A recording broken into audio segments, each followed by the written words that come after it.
Hello and welcome to day 22 of revising UPSC previous year question paper for UPSC CSE 2027.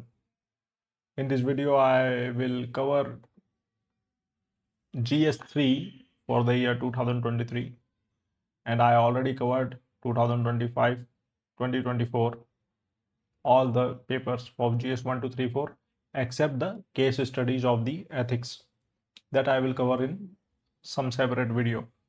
So let's get started with GS3 2023 question 1. Faster economic growth requires increased share of the manufacturing sector in GDP, particularly of MSMEs. Comment on the present policies of the government in this regard. Manufacturing acts as an engine of economic growth due to high multiplier effect. As per Niti Aayog, enhancing manufacturing share to 25% of GDP with MSMEs contributing 30%, approx 30%, is critical for achieving job-intensive growth and sustainable macroeconomic stability. Key government policies and strategic impact. Production-linked incentive scheme enhances domestic manufacturing capabilities across 14 sunrise sectors, driving capital formation and export integration. National single window system streamlines regulatory compliance and reduces ease of doing business bottlenecks for industrial units. MSME ecosystem support. Udyam portal and ramp scheme formalizes micro enterprises and improves access to technological upgrading. Credit flow, emergency credit line guarantee scheme, and revised microcredit thresholds via CGTMSE strengthen balance sheet resilience. Policy intervention matrix, this is a flow diagram. Policy bottlenecks. Despite targeted interventions, policy effectiveness is hampered by inverted duty structures, delayed MSME receivables, and high logistics costs, 13% of GDP. To unlock manufacturing potential, policy focus must shift towards lowering factor costs, strengthening domestic value chains, and scaling MSME into global competitive suppliers.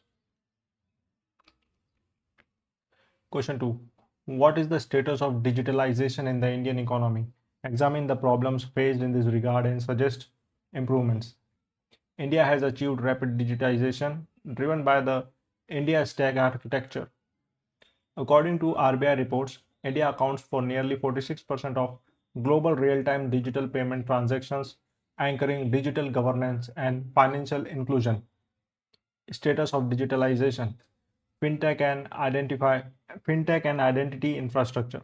UPI processed over 130 billion transactions annually. Aadhaar forms the backbone of direct benefit transfer. Digital trade and e-governance. Open network for digital commerce and GEM portal democratize market access. Key challenges. Digitalization bottlenecks. Infrastructure rural urban bias. Digital divide, gender gap and digital literacy. Cyber data leaks and algorithmic fraud risk. Digital divide. NSSO data highlights persistent urban-rural disparities in internet penetration and digital literacy. Infrastructure deficit. Last mile fiber optic connectivity delays under BharatNet. Cybersecurity and privacy. Expanding attack surfaces with rising instances of ransomware, phishing, and data breaches. Suggested improvements. Infrastructure rollout. Accelerate universal 5G coverage and strengthen rural digital public infrastructure. Literacy and regulation. Scale PMGDI-SHA for PMG Disha for targeted digital literacy and enforce robust privacy norms under the DPDP Act. Building a resilient, inclusive digital economy requires bridging infrastructural gaps, prioritizing digital safety, and safeguarding consumer privacy.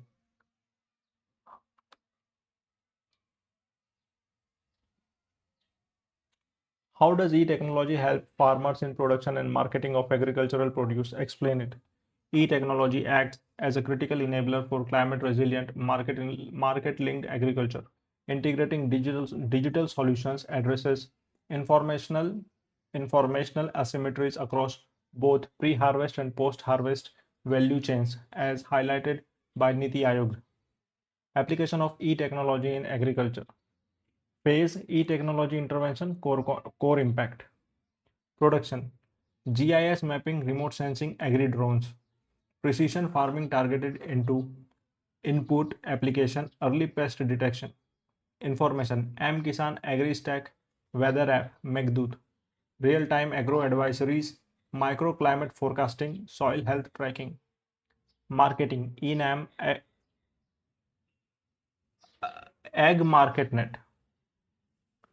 Egg Market Net.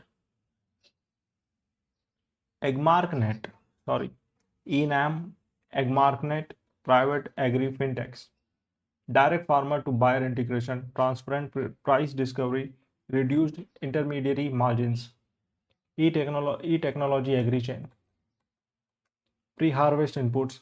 This is a flow diagram, pre-harvest input, in season adversary, post-harvest market.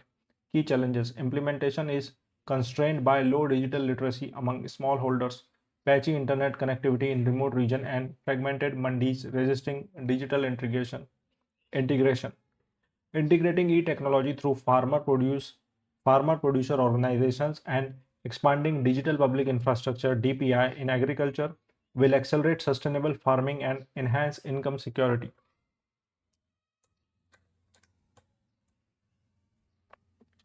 State the objectives and measures of land reforms in India. Discuss how land ceiling policy on land holding can be considered as an effective reform under economic criteria.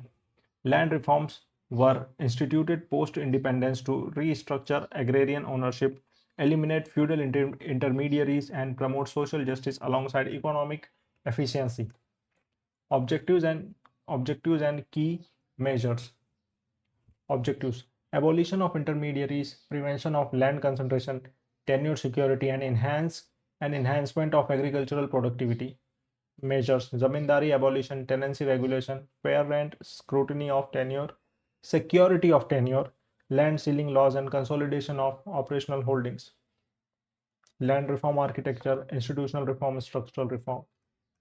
Abolition of intermediaries, tenancy rights and protection, land ceiling limits, land record digitization. Economic efficiency of land ceiling policy. Resource optimization, redistributed ceiling surplus land to landless laborers, increasing labor use intensity per hectare. Productivity gains. Empirical evidence suggests small farms often exhibit higher per acre yields due to intensive family labor deployment. Cap- Capital formation. Secure ownership rights. Incentivize smallholders to invest in land deployment, micro irrigation, and crop diversification. Limitations. Benami transfers, delayed litigation, and extreme fragmentation have diluted the policy's potential economic gains. Modernizing land reforms requires transitioning toward digital land registries, flexible land leasing framework, and institutional land pooling. Question 5. Introduce the concept of artificial intelligence. How does AI help clinical diagnosis? Do you perceive any threat to privacy of individual in the use of AI in healthcare? Artificial intelligence (AI) refers to computer systems capable of performing tasks that typically require human intelligence, such as machine learning, pattern recognition, and natural language processing. In healthcare, AI acts as a transformative diagnostic tool. Role of AI in clinical diagnosis. Pattern and imaging Pattern and imaging analysis. Algorithms process radiographs, MRIs, and CT scans to detect early stage oncological lesions with high accuracy. Predictive diagnostics. Machine learning models analyze electronic health records to forecast disease progression and sepsis risks. Pathology and genomics. AI-assisted genomic sequencing enables targeted precision medicine and rapid pathogen detection. Privacy threats in healthcare AI. Data exploitation. Automated aggregation of sensitive health data without explicit informed consent risk, unauthorized profiling, security breaches, vulnerability in cloud hosted medical databases expose biological data to commercial monetization or cyber threats, re identification. Anonymized health records can often be re identified using advanced cross referencing datasets. Harnessing AI is in clinical diagnostics requires robust governance frameworks under the DPDP Act along with strict ethical protocols to safeguard individual privacy. Question 6. Discuss several ways in which microorganisms can help in meeting the current fuel shortage. As conventional fossil fuel reserves deplete and global emission rise, microbial biotechnology offer sustainable carbon neutral bioenergy alternatives. Microorganisms process organic feedstocks through metabolic pathways to yield bio-based fuels, aligning with India's national policy on biofuels. Microbial pathways for fuel production. First and second generation bioethanol. Yeast, saccharomyces, Saccharomyces cere- Saccharomyces cerevisiae ferment agricultural sugars and lignocellulosic biomass into bioethanol, supporting India's E20 blending targets. Biomethanation and compressed biogas. Anaerobic methanogenic bacteria digest organic waste to produce biomethane under initiatives like SATAT. Microbial fuel cells. Electroactive bacteria break down wastewater organic matter to generate direct electrical current. Third generation microalgal biofuels. Photosynthetic microalgae synthesize high lipid yields per hectare converted via trans-esterification into renewable biodiesel and sustainable aviation fuel. Scalable microbial fuel system requires genetic engineering advances, reduced processing cost, and robust commercialization under the Global Biofuel Alliance. Question 7. Dam failure are always catastrophic, especially on the downstream side, resulting in a colossal loss of life and property. Analyze the various causes of dam failure. Give two examples of large dam failures. Dam storage large volume. Dam store large volumes of potential energy. Structural breaches trigger catastrophic downstream flash floods, causing widespread loss of life, habitat destruction, and socio-economic devastation. Major causes of dam failure: structural and design deficiencies, foundation instability, concrete deterioration, and poor construction quality under extreme hydraulic loads. Hydrological causes: overtopping, inadequate spillway capacity during extreme precipitation events leading to water overtopping crest. Geotechnical piping failures, subsurface seepage eroding foundation soils, triggering internal piping breaches, seismic activity and landslides, earthquakes and reservoir induced seismicity destabilizing structural abutments. Globe. That was a geographical concept. Historical examples: Machu 2 Dam, 1979. Heavy rainfall caused spillways to overtopping capacity, busting the earth-filled dam and submerging Morbi city. Banqiao Dam, China, 1975. Typhoon-induced extreme floods caused sequential overtopping breaches, resulting in massive downstream casualties.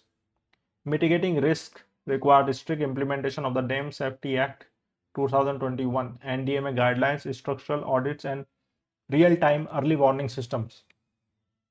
Question 8. What is oil pollution? What are its impacts on the marine ecosystem? In what way is oil pollution particularly harmful for a country like India? Oil pollution refers to the discharge of liquid petroleum hydrocarbons in marine environment through tankers, spills, offshore drilling blowouts, ballast releases, and coastal industrial runoffs. Impact on marine ecosystem, hypoxia and light blockage. Rotating slicks block sunlight, halting phytoplankton photosynthesis and lowering dissolved oxygen. Toxicity and bioaccumulation. Polycyclic aromatic hydrocarbons poison fish stock, destroy coral reefs, and impair reproductive cycle across marine food webs. Direct avian, mammalian harm. Oil coast seabirds, weather and marine mammal fur, causing hypothermia, drowning, and ingestion toxicity. This is the diagram. Vulnerability of India. Critical logistic hubs positioned along major Indian Ocean sea lanes of communication, exposing 7,500 plus kilometer of coastline to high tanker traffic risk. Economic impact threatens livelihood of about 4 million traditional marine fishermen and jeopardizes blue economy assets. Ecological sensitivity, vulnerable coastal biomes like Sundarbans, mangroves, and Lakshadweep coral ecosystem face long-term destruction. Addressing risk, addressing risk demand, enforcing the National Oil Spill Disaster Contingency Plan (NOSDCP), the acronym, and upgrading Coast Guard containment technologies. Question 9. Winning of hearts and minds in terrorism affected areas is an essential step in restoring the trust of the population.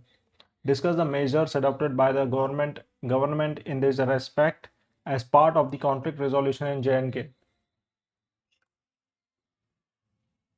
Conflict resolution in counterinsurgency operations relies on soft power civic action alongside kinetic security measures. Winning hearts and minds bridges alienation, counteracts radicalization, and builds trust between citizen and state institution in Jammu and Kashmir. Government initiative for trust building. Civic action programs. Operation Sadbhavana. Indian Army's outreach providing schools, healthcare infrastructure, and vocational training in remote border belts. Youth engagement, sports tournament, Kashmir Premier League, and skill initiative under Himayat and PMKVY. Socio-economic development, accelerated infrastructure under the PM development package, expanding rail power and road connectivity. Democratic decentralization, grassroots empowerment through panchayat election and local governance funding after constitutional changes. Institutional integration, university exposure tours, Watan Ko Jano, and welfare integration schemes for vulnerable border residents. Sustaining peace requires institutional transparency, economic opportunity creation, and continuous socio-political dialogues to integrate local population into national growth. The use of unmanned aerial vehicles by our adversaries across the borders to ferry arms, ammunition, drugs, etc., is a serious threat to the internal security. Comment on the measures being taken to tackle this threat.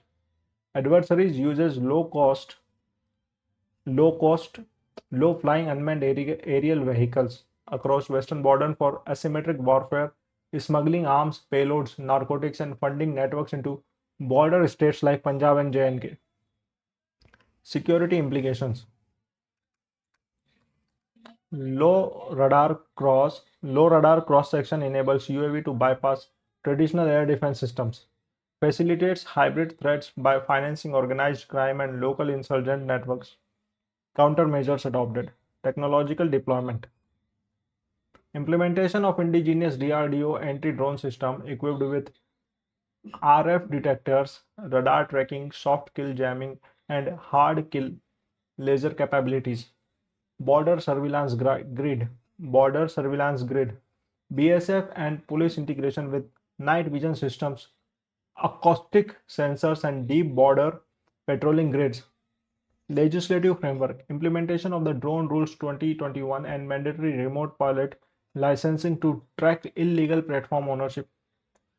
Interagency coordination, integrated control centers connecting MHA, state police, and intelligence bureau to dismantle cross-border syndicate drop points.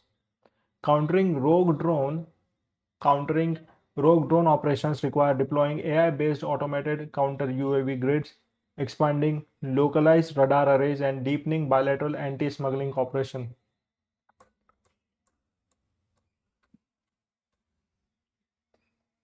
Question 11. Most of the unemployment in India is structural in nature. Examine the methodology adopted to compute unemployment in the country and suggest improvements. Structural unemployment arises from a fundamental mismatch between the skill job seekers possesses and between the skills job seeker possesses and the requirements of available jobs exacerbated by slow industrial labor absorption. In India, despite economic growth, structural bottlenecks keep youth unemployment elevated while 45% of the workforce remains tied to low productivity agriculture. PLFS data according to that. Structural nature of unemployment in India. Skill market mismatch. Skill gap studies highlight that less than half of Indian graduates are employable for modern industrial roles. Capital intensive growth. Growth is driven by service led and tech heavy sectors, leaving labor intensive manufacturing underrepresented, approximately 17% of GDP. Informalization. Over 85% of workers operate in informal arrangements without social security or career mobility. Structural unemployment dynamics. This is the diagram. Examination of current computation methodology. Unemployment in India is primarily measured by NSO through the Periodic Labor Force Survey using usual principal and subsidiary status. UPSS measures long-term activity over a 365-day reference period underestimating open unemployment. Currently weekly status captures short-term fluctuations. 1 hour work in 7 days qualifies as employed. 1 hour work in 7 days qualifies as employed. Wow. Limitation captures presence of work rather than underemployment or disguised unemployment. Low frequency of high density real time data to capture informal sector volatility. Suggested improvements. Real time digital tracking, integrated administrative data, EPFO, ESIC, eShram, Manrega with PLFS for high frequency indicators. Measuring underemployment introduced time-based underemployment indicators tracking hours worked versus skill utilization. Enterprise surveys conduct frequent SME MSME employment surveys to reflect labor demand side metrics. Transitioning from tracking mere employment status measure measuring quality, skill utilization and productivity will provide actionable insights for effective policy formulation under Skill India and PLI schemes. Question 12. Distinguish between care economy and monetized economy. How can care economy be brought into monetized economy through women empowerment? The care economy encompasses unpaid domestic labor, child care, elder care, and community support services primarily provided by women. In contrast, the monetized economy consists of market activities exchanged for monetary currency and accounted for in gross domestic product GDP. Differences between the care economy and monetized economy. Care economy and monetized features. Monetary reward, unpaid and underpaid social labor, explicitly priced in money terms. GDP accounting, excluded from national income accounting, core constituent of GDP calculations, primary providers, predominantly women, time use survey, mixed workforce across formal sectors, driving motivation, social reproduction, familial care, market forces, profit and wages, economic transformation. This is the diagram. Unpaid care work, recognition, reduction, redistribution, monetized economy. This is the factors, and this is from this side. Monetizing the care economy through the women empowerment. According to ILO and Niti Aayog, monetizing care labor through the 3R framework. Recognize, reduce, redistribute, accelerates female labor force participation. FLPP. Professionalization of care services, formalized caregiving through certification under PMKVY for geriatric child and health geriatric child and health aides, transforming unpaid labor into paid service professions. Institutional care infrastructure, expand community creches, Palna scheme and early childhood centers to free women's time while generating paid caregiving jobs. Social protection for caregivers, extend minimum wage standard, maternity benefit and social security cover to Anganwadi and ASHA workers. Entrepreneurship and tech enablers, support women-led digital platforms connecting trained care professionals to urban market demand. Recognizing and integrating care work into national income framework converts structural unpaid burden into productive monetized assets and advancing both gender equity and economic growth.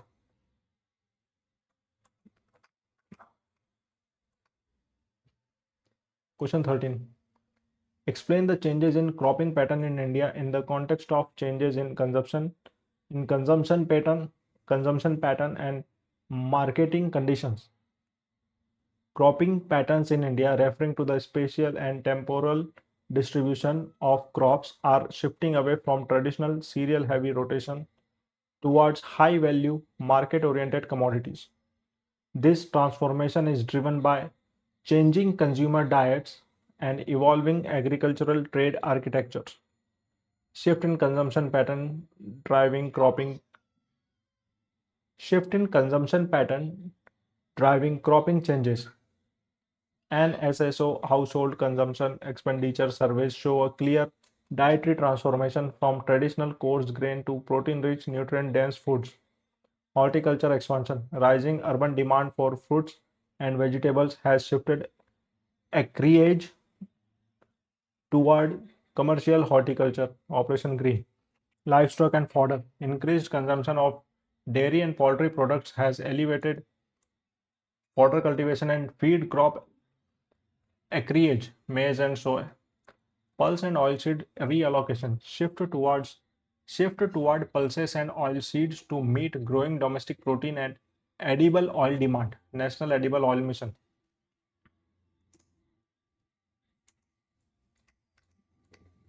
Evolving market Evolving marketing condition influencing crop choice, MSP and procurement distortions.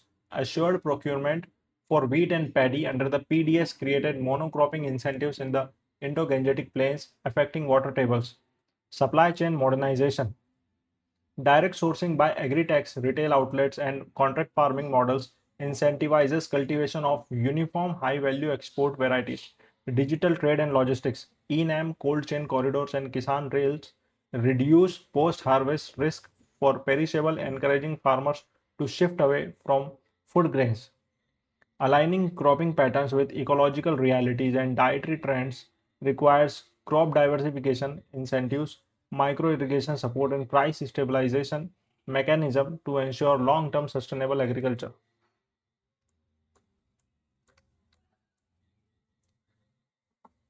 Question 14. What are the direct and indirect subsidies provided to farm sector in India? Discuss the issues raised by the World Trade Organization in relation to agricultural subsidies. Agricultural subsidies in India are crucial social safety nets aimed at ensuring food security, reducing production costs, and maintaining farm incomes. However, their structure presents challenges within the multilateral trading frameworks of the World Trade Organization. Direct and indirect subsidies in India. Direct subsidies. Direct cash transfers straight into farmers' bank account. Examples: PM Kisan Cash Support, PM Fasal Bima Yojana, and modified interest subvention schemes. Indirect subsidies. Subsidized pricing of critical agricultural inputs provided through institutional mechanism. Examples: fertilizer subsidy, urea nutrient based, subsidized rural electricity, canal water usage concession, and price support via minimum support price.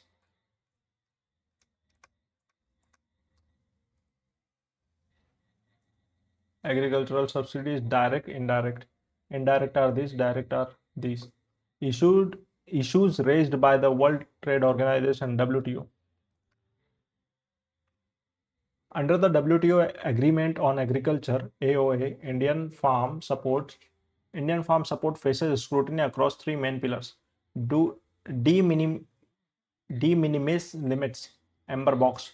WTO caps trade distorting price support at 10% of total production value of developing nations.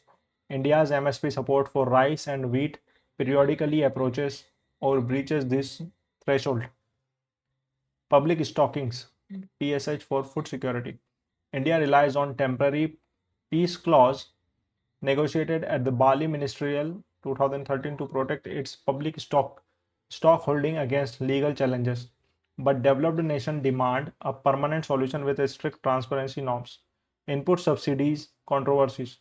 Developing nations argue that low income, resource poor farmers should be exempt under Article 6.2, while developed nations argue that broad input subsidies distort international trade. To resolve WTO dispute while protecting domestic livelihoods, India must pivot toward non-trade distorting green box direct income support models while negotiating a permanent solution for public stockings. For public stock holdings, the adoption of electric vehicles is rapidly growing worldwide. How do electric vehicles contribute to reducing carbon emissions, and what are the key benefits they offer compared to traditional combustion engine vehicle? Electric vehicles represent a fundamental shift in sustainable transportation. As transport accounts for nearly 14% of global greenhouse gas emissions, rapid EV adoption backed by policies like India's FAME to an EMPS is vital for achieving net zero commitments. Contribution of EVs to reducing carbon emissions. Zero tailpipe emissions. EVs generate zero direct emission of CO2, nitrous oxide NO, and particulate matters PM 2.5, significantly improving urban air quality. Decarbonization potential. When powered by grid electricity with increasing shares of renewable energy, solar, wind, the overall life cycle carbon footprint drops substantially compared to fossil fuel baselines. Well to wheel efficiency. EVs convert over 75 to 80% of electrical energy from the grid to power at the wheels, whereas the internal combustion engine vehicles waste 70% as heat energy. This is EV, this is ICE vehicles. So you can see the diagram. Key benefits of EV compared to traditional ICE vehicles. Operational cost. Lower cost per kilometer due to electricity pricing. Higher and volatile running cost due to fuel prices. Maintenance. Fewer moving parts, no engine oil or filter changes. Complex mechanical components requiring frequent maintenance. Instant torque, smooth acceleration, quiet operation. Delayed torque delivery, higher noise and vibration levels. Reduces national crude oil import bills. Prolongs strategic dependence on oil imports. Maximizing the environmental and economic benefits of EV requires accelerating grid integration with renewable energy, scaling charging infrastructure, and establishing local battery recycling ecosystem.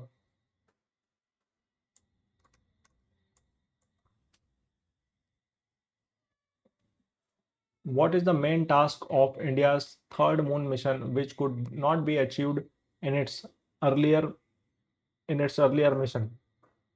List the countries that have achieved this task, introduce the subsystem in the spacecraft launched, and explain the role of the Virtual Launch Control Center at the Vikram Sarabhai Space Center, which contributed to the successful launch from Sriharikota.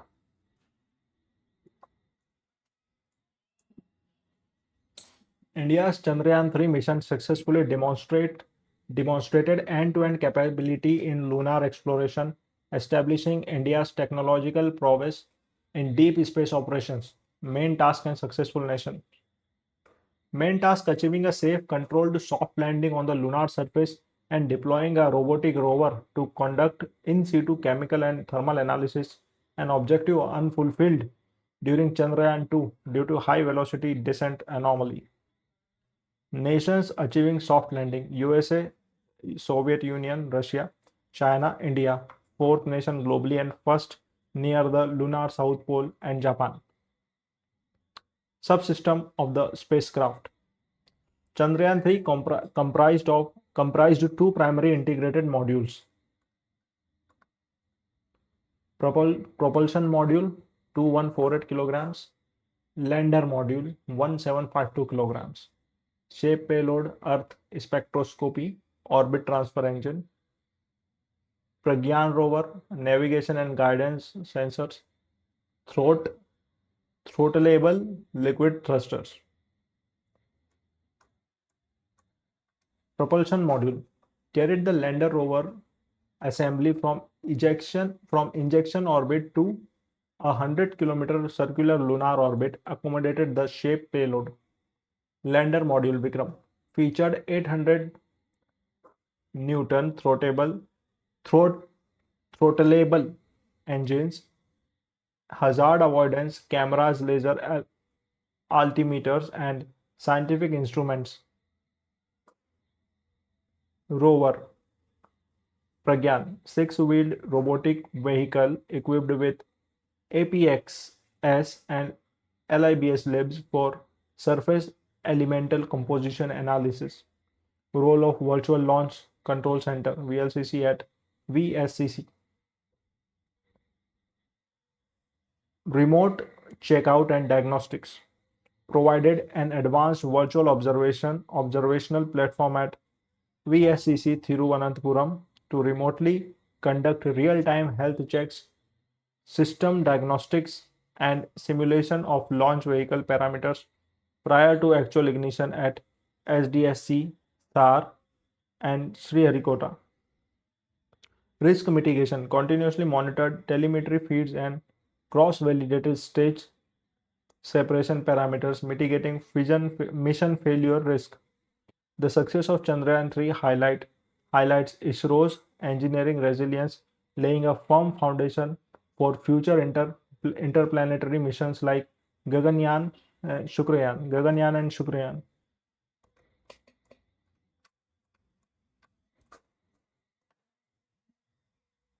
Question 17. Comment on the National Wetland Conservation Program initiated by Government of India and name a few India's wetland of international importance, including in the Ramsar sites. Wetlands acts as a vital kidneys of the landscape. Hold on, guys, just a minute. Wetlands acts as vital kidneys of the landscape, providing flood control, groundwater recharge, and carbon sequestration. To arrest their degradation, the Government of India launched targeted conservation architectures, National Wetland Conservation Program, and WCP, Genesis and Evolution, initiated in 1985-86 to provide financial and technical assistance to states for wetland management. It was later merged with National Lake Conservation Plan into the National Plan for Conservation of Aquatic Ecosystem (NPCA) under MO, Ministry of Environment and Forest Conservation. Core objectives: prevent ecological degradation, conserve biodiversity, promote wise use, and integrated local community livelihoods. Key components: management action plan, direct funding towards catchment treatment, weed control, siltation reduction, and ecotourism. Regulatory framework, complemented by the Wetlands Conservation and Management Rules 2017, decentralizing governance to state wetland authorities. Wetland conservation, central NPC and PCA policy, state level implementation. This is the diagram you can see. Key institutional challenges: insufficient long-term scientific baseline data, encroachments, urban solid waste dumping, and agricultural runoffs. Prominent Indian Ramsar sites: India has established South Asia's largest network of Ramsar sites. Key examples including Chilka Lake, Odisha, Asia's largest brackish water lagoon, successfully removed from the Montrex record following eco restoration. Sundarban wetlands, West Bengal, largest Ramsar site in India, hosting vulnerable mangrove tiger habitats. Loktak Lake, Manipur, freshwater lake famous for floating Fumdis and Kibul Lamjao National Park. Bhoj wetland, Madhya Pradesh and Ashtmodi wetland, Kerala. Vital urban and estuarine ecosystems supporting aquatic biodiversity. Strengthening the NPCA through community-led wetland mitras, and enforcing wise use practices is crucial to fulfilling India's commitments under the Ramsar Convention. Question 18. The Intergovernmental Panel on Climate Change has predicted a global sea level rise of about 1 meter by the year 2000, 2100, you can say, means the last year of this century. What would be its impact in India and the other countries in the Indian Ocean region? The IPCC assessment reports project a global sea level rise SLR of up to 1 meter by the year 2100 under high emissions scenarios driven by thermal expansion of oceans and glacial ice melt.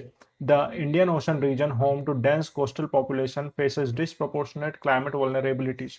Impact on India. This is the diagram. You can see submergence risk, salinization threats, economic disruptions. Coastal inundation and submergence. Densely populated megacities like Mumbai, Kolkata, Kochi, Chennai face severe flood risk, severe storm surges, and partial submergence. Is island and mangrove vulnerability. Low-lying island in Lakshadweep and Sundarbans risk permanent submergence, threatening unique mangrove ecosystem. Soil and aquifer salinization. Intrusion of salt water into coastal aquifers impairs agricultural yields. Example, Kutnad region, and compromises drinking water supply. Economic infrastructure. Vital blue economy assets, commercial ports, naval bases, and coastal refineries face high inundation risk. Impacts on other impacts on other Indian Ocean countries. Existential risk to small island developing states. Low-lying nations like Maldives, 80% land area is less than 1 meter above the sea level, face total territorial loss and climate displacement. Mass displacement in Bangladesh. Inundation of the deltaic region could displace over 15 to 20 million people, triggering cross-border climate refugee crisis. Extreme vulnerability in East Africa and Southeast Asia. Mega deltas like Myanmar's Irrawaddy and coastal East Africa, Mozambique face agricultural collapse, severe storm surges, and infrastructure destruction. Mitigating SLR risk requires executing coastal resilience plan under Sagar, deploying nature-based infrastructure, mangrove restoration like MISTI, and advocating strict global emission cuts under COP framework. Question 19. What are the internal security challenges being faced by India? Give out the role of central intelligence and investigative agencies tasked to counter such threats. India faces a complex multidimensional internal security matrix driven by hostile neighborhood dynamics, terrain complexities, socio-economic divide, and rapid technological transformations. Major internal security challenges: cross-border terrorism, sponsored proxy warfare, sleeper cell operation, and drone-based armed drug smuggling across western borders. Left-wing extremism, Maoist violence in the Red Corridor, targeting state infrastructure, security forces, and development projects. Insurgency in the northeast, subnationalism, ethnic friction, illegal cross-border movement, and illicit armed networks along the Myanmar border. Cyber warfare and hybrid threats, attacks on critical information infrastructure, financial fraud, online radicalization, and Hawala funding. Role of the Central Intelligence and Investigative Agency. Intelligence Bureau, IB, the apex domestic intelligence agency responsible for counterintelligence, tracking internal subversion, counter-terrorism profiling, and interagency data sharing via the multi-agency center. Research and Analysis Wing, RAW, gathers external intelligence to neutralize transnational terror networks, cross-border logistics, and hostile foreign intelligence maneuvers. National Investigation Agency (NIA), the Central Counter-Terrorism Law Enforcement Agency tasked with investigating terror financing, organized crime syndicates, and offenses against national sovereignty. Enforcement Directorate (ED) and Financial Intelligence Unit neutralizes terror funding networks, tracks money laundering under PMLA, and monitors suspicious financial transaction. Ensuring robust internal security requires modernizing agency capabilities, strengthening integrated command structures, and deepening police intelligence synergy across states. Question 20. Give out the major sources of the Give out the major sources of terror funding in India and the efforts being made to curtail these sources. In the light of this, also discuss the aim and objective of the No Money for Terror conference recently held at New Delhi in the November 2022. Terrorism relies heavily on financial logistics to recruit, procure arms, maintain operational networks, and conduct attacks. Neutralizing terror funding channels is vital to dismantling insurgency and extremist operations. Major sources of terror funding in India: transnational narcotics trade, Golden Crescent and Golden Triangle drug smuggling generates illicit funds for proxy war. Hawala and informal channels, non-banking value transfer systems used to covertly move funds without leaving audit trials. Extortion and organized crime. Protection money, protection money levied by LWE groups and northeastern insurgents on mining and infrastructure contracts. Misuse of non-profits and over misuse of non-profits and crowdfunding, exploitation of charitable trust, NGOs, and digital crowdfunding for radicalization funding, virtual assets and darknet, utilization of cryptocurrencies and dark web marketplaces for anonymous transactions, counter-terror finance grid, domestic intervention, international framework. Institutional effort to curtail terror funding. Legislative action strengthening the Unlawful Activities Prevention Act, UAPA, and PMLA to enable asset freezes and confiscation. Specialized unit establishing the CFT cell under NIA and enforcing strict FIU IND. That is this which we see above.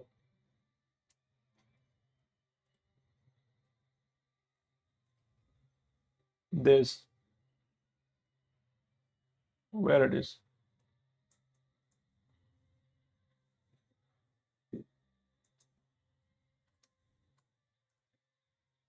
Wait. I just read that, right? Read the full form of the terror funding organization. Is it about that? Yeah, it is here. Financial Intelligence Unit, India, the FIU.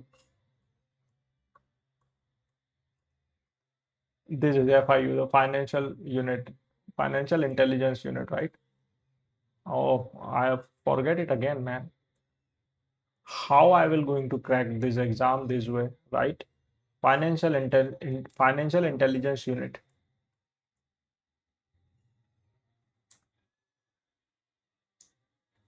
Banning illegal network, banning extremist outfit and shell organization funneled by hostile state actors. Aims and objective of the third NMFT conference. Organized by the Ministry of Home Affairs, the conference convened delegates from over 75 countries and international bodies. Global consensus on zero tolerance, building international alignment against formal and informal terror financing, addressing emerging technologies, mitigating risks stemming from darknet networks, virtual assets, and unmonitored online payment system. Institutional coordination, strengthening multilateral intelligence sharing between FATF, Interpol, and national FIUs, preventing state-sponsored channels and discouraging nations from using state-sanctioned financial platform to harbor terror finance networks. Conclusion: the NMFT platform reinforces India's leadership in driving global cooperation to choke financial channels supporting international terrorism.